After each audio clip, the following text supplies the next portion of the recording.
મકર સંક્રાંતિનું મહત્વ અને પૂજા વિધિ. જય શ્રી કૃષ્ણ. મકર સંક્રાંતિ સાથે અનેક પૌરાણિક તથ્યો જોડાયેલા છે, જે અનુસાર ભગવાન આશુતોષે મકર સંક્રાંતિના પાવન દિવસે ભગવાન વિષ્ણુને આત્મજ્ઞાન દાન રૂપે અર્પિત કરેલ. સંક્રાંતિનો અર્થ થાય છે સૂર્યનો એક રાશિમાંથી બીજી રાશિમાં જવું. સંક્રાંતિની કથા મહાભારત થકી પણ અજર અમર છે. મહાભારત અનુસાર ગંગાપુત્ર ભીષ્મ પિતામહને ઈચ્છા મૃત્યુનું વરદાન હતું. અર્જુનના બાણોથી વિંધાઈને પિતામહે આ પાવન દિવસે દેહત્યાગનો નિર્ણય કરેલ, કારણ કે ભીષ્મ પિતામહ જાણતા હતા કે સૂર્ય દક્ષિણાયન હોય તો વ્યક્તિને મોક્ષની પ્રાપ્તિ થતી નથી અને તેણે મૃત્યુલોકમાં પુનઃજન્મ લેવો પડે છે. આથી મહાભારત યુદ્ધ બાદ જ્યારે સૂર્ય ઉત્તરાયણ થયો ત્યારે ભીષ્મ પિતામહે પ્રાણ ત્યાગ્યા હતા.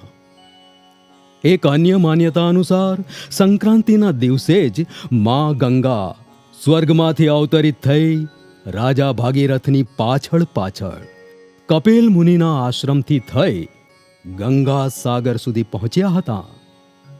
પૃથ્વી પર અવતરિત થયા બાદ રાજા ભાગીરથે ગંગાના પવિત્ર જળથી પોતાના પૂર્વજોને તર્પણ કરેલ. આથી જ સંક્રાંતિના પાવન દિવસે ગંગા સાગર પર નદીને કિનારે ભવ્ય મેળાનું આયોજન થાય છે.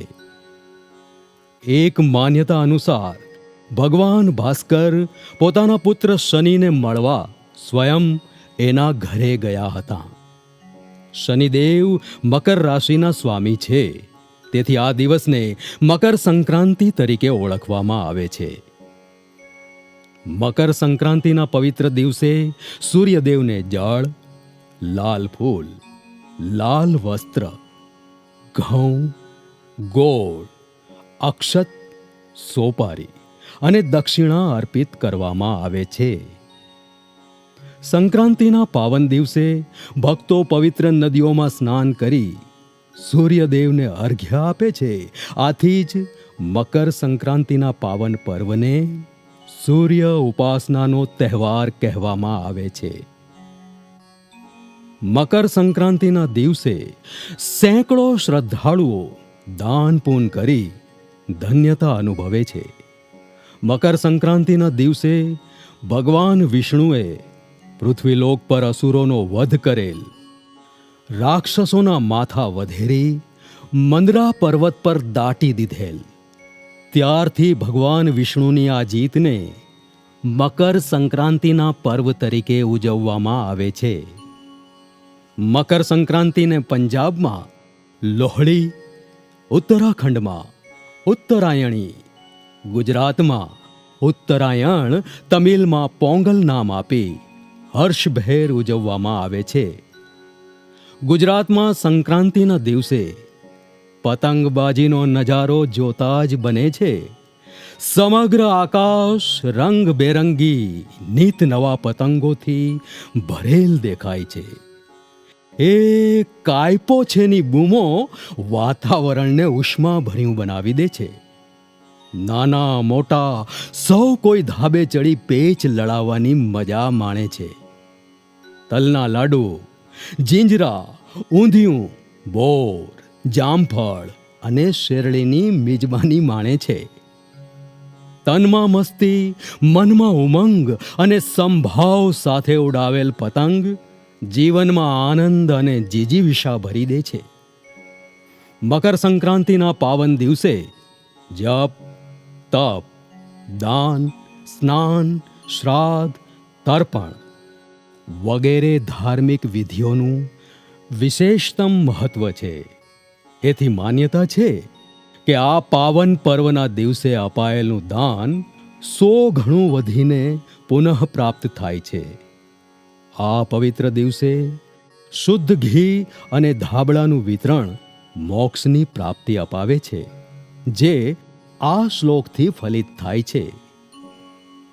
માઘે માસે મહાદેવ યો દાયસ્યતિ ઘૃતકંબલમ સ ભુક્તવા સકલાન ભોગાન અંતે મોક્ષમ પ્રાપ્યતિ. મકર સંક્રાંતિના દિવસે ગરીબોને આવશ્યક વસ્તુઓનું દાન પુણ્યનું ભાથું છે.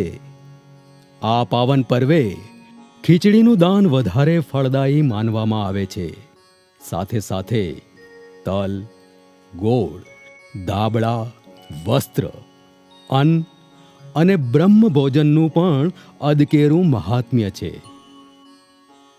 આપણી પ્રજા ઉત્સવ પ્રિય પ્રજા છે. આપણે ત્યાં પર્વોની હારમાળા છે.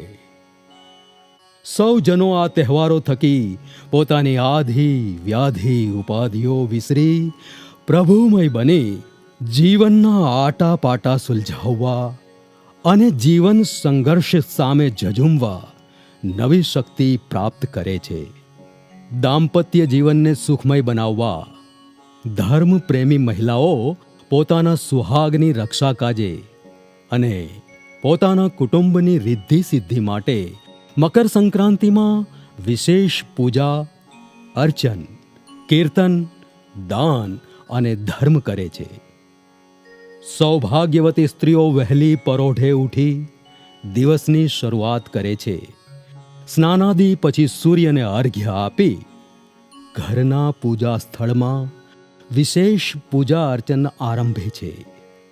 ત્યારબાદ કાળા તલ, ગોળ, ખીચડી ઉપરાંત 13ની સંખ્યામાં સુહાગની કોઈ પણ વસ્તુ 13 મહિલાઓને દાનમાં આપે છે.